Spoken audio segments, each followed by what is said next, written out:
nació la rivalidad de cada país contra la Argentina? ¿Alguna vez te lo preguntaste? ¿Dónde surge? ¿En qué hecho? ¿En qué encuentro? Bueno, todo eso te lo voy a resumir repasando los 5 grandes clásicos de la selección argentina en un nuevo video hoy a 220 días de la Copa del Mundo 2026.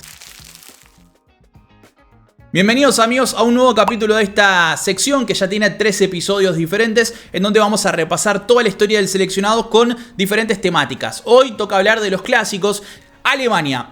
Tal vez la rivalidad con más contenido deportivo porque los argentinos y alemanes no compartimos mucho más allá del fútbol. O sea, ni cultura, ni idioma, o sea, son completamente distintos a nosotros. En ese sentido, el primer cruce entre ambos recién se dio en 1958, o sea, mucho tiempo después de la invención de la selección argentina. Fue en el Mundial de ese año, Argentina tuvo el famoso desastre de Suecia, ya lo hablamos la semana pasada en el último episodio, perdón, hace 10 días, porque recuerden, cuando faltan 220 días, 210 días, 200 días para el Mundial, nosotros iremos sacando nuevos episodios de esta sección. Estamos palpitando a full el próximo Mundial y por supuesto te invito a suscribirte y dejar tu like si te gusta el material. Bueno, volviendo, el primer cruce entre argentinos y alemanes fue en el Mundial del 58, lo ganaron ellos 3-1, fue el famoso desastre de Suecia, por supuesto. Argentina quedaría eliminada luego con Checoslovaquia y a partir de ahí el cruce se hizo una constante. De hecho, no voy a repasar todos los enfrentamientos pues son una banda, hubo 23 a lo largo de la historia.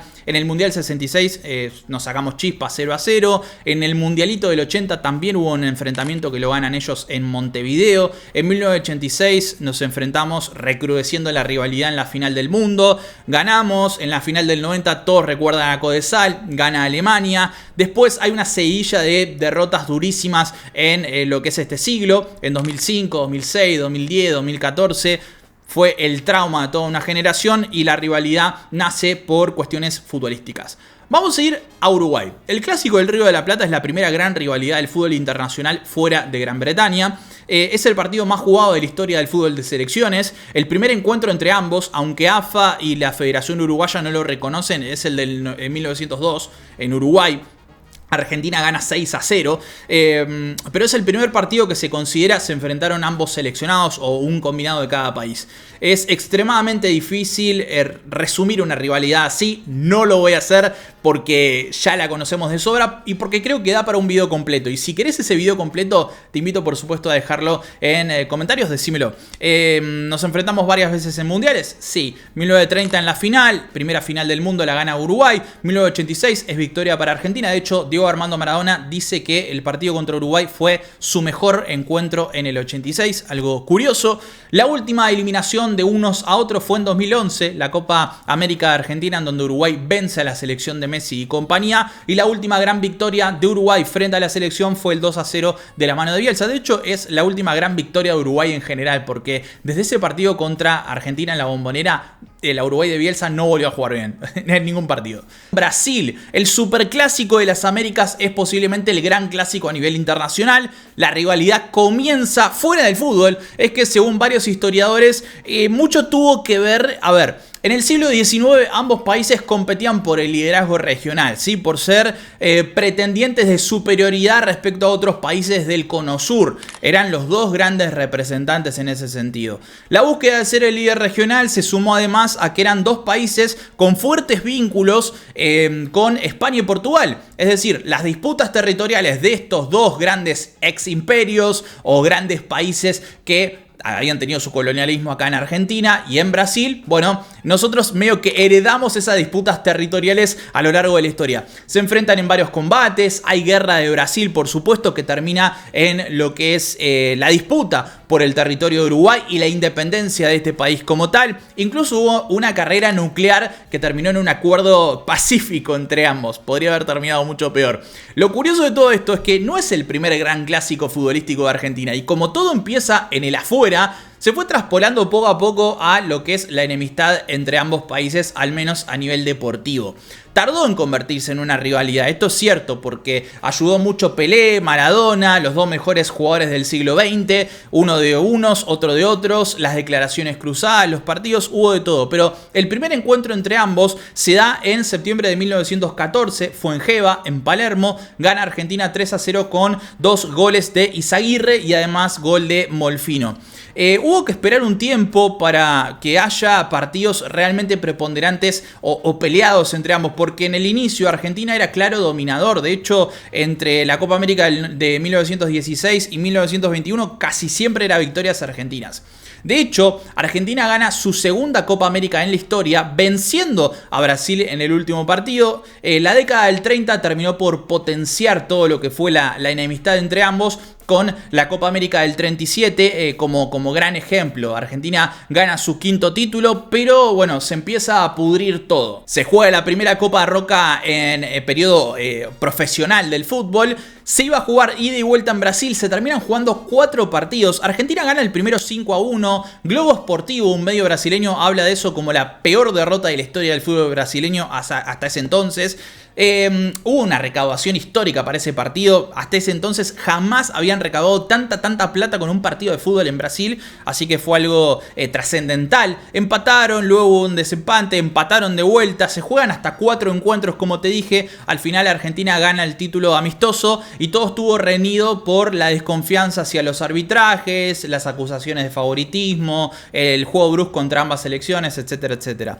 En 1946 se termina de crear la rivalidad tal como la conocemos, porque los brasileños llegaban agrandadísimos, nos habían ganado 6-2 en Río de Janeiro el año previo, y se juega la Copa América de 1946, donde Argentina tenía un plantelazo. Estaba La Bruna, estaba Pedernera y estaba Tucho Méndez, que fue goleador de la final frente a Brasil. Se juega ese partido en el Monumental. Sí, fue una Copa América en Argentina, la selección vence 2-0 y Argentina ganaría su 8º título. El tema es que hubo tanto revuelo, hubo un escándalo tan importante que el partido tenía que terminar a las 5 de la tarde, pero terminó a las 10 de la noche, porque empezó a las 3 de la tarde. Y claro, hubo tantos quilombos, revueltas generales, peleas, a puño, por supuesto, tangana, quilombo, puñetazos, traspiés, hubo de todo. Porque a los 28 minutos de juego, el brasileño Fair le mete una terrible patada al capitán argentino Salomón, lo lesiona, le rompe la pierna y ahí empieza el quilombo. Cada 10 minutos empezaron a cagar a trompadas. Este encuentro hizo que ambas federaciones se enemistaran, a tal punto de que Argentina y Brasil no se enfrentaron por 10 años, o sea, un montón de tiempo.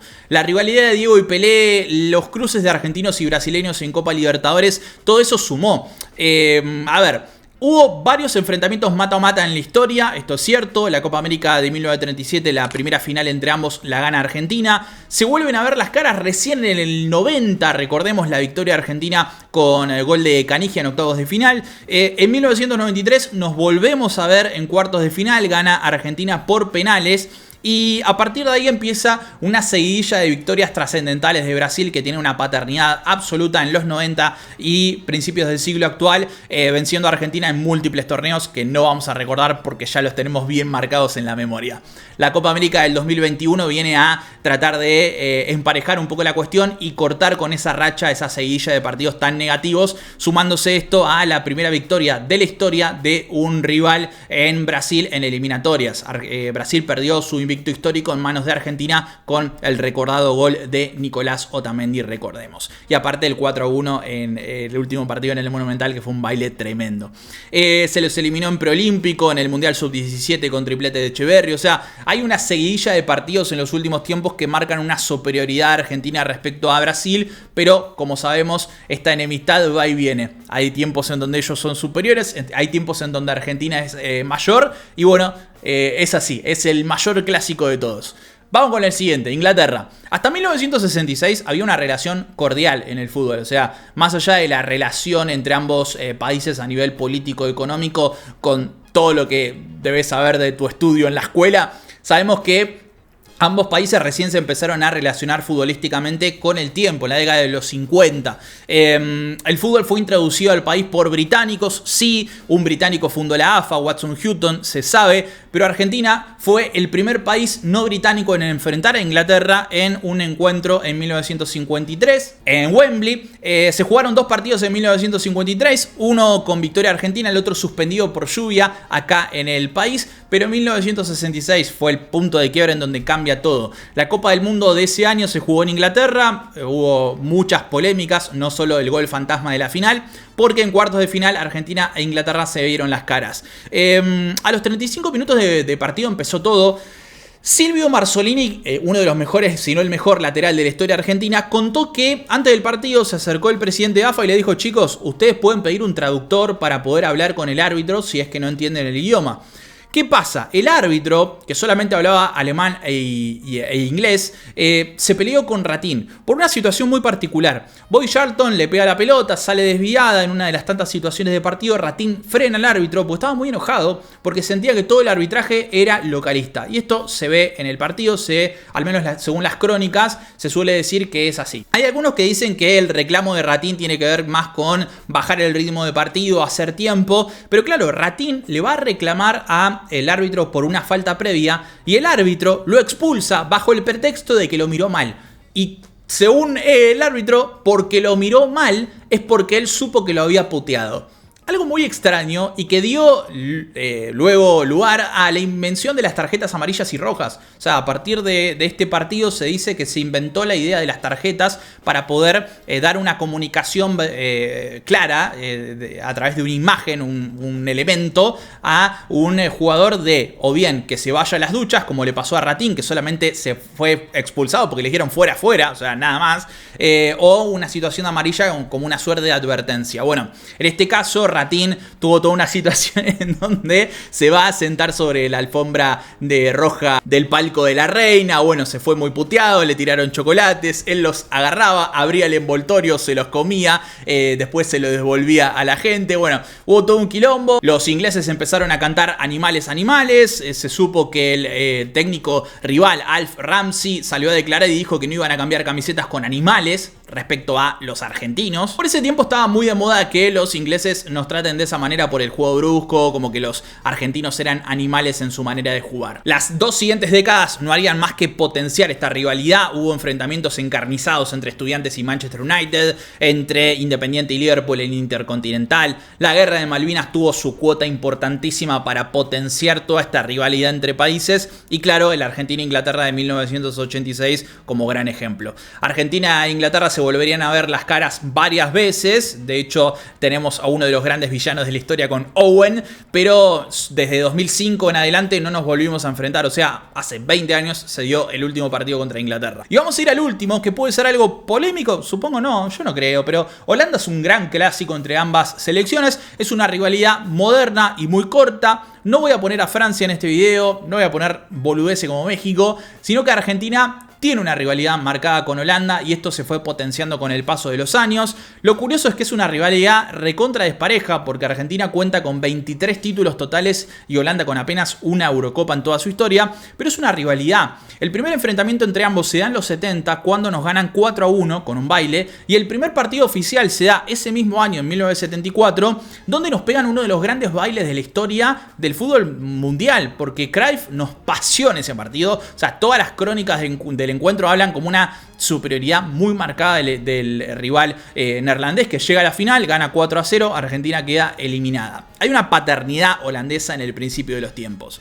Después está la final del 78 donde Argentina vence a su par de Países Bajos y en los últimos años se potenció porque nos vimos la cara en 1998, 2006, los últimos dos enfrentamientos con clima de clásico, tenemos el partido de 2014 venciéndolos por penales con Van Gaal enfrente, con todo lo que significa, un juego brusco, declaraciones post partido de todo y la batalla de Lusail, claro, con todo lo que significa ese partido que quedó marcado en la retina de todos tras lo que fue el Campeonato del Mundo de 2022. Así cerramos el repaso de los 5 grandes clásicos argentinos. Para vos, ¿faltó alguno? ¿Sumarías algún otro? Te espero por supuesto en 10 días con otro episodio de esta sección del canal.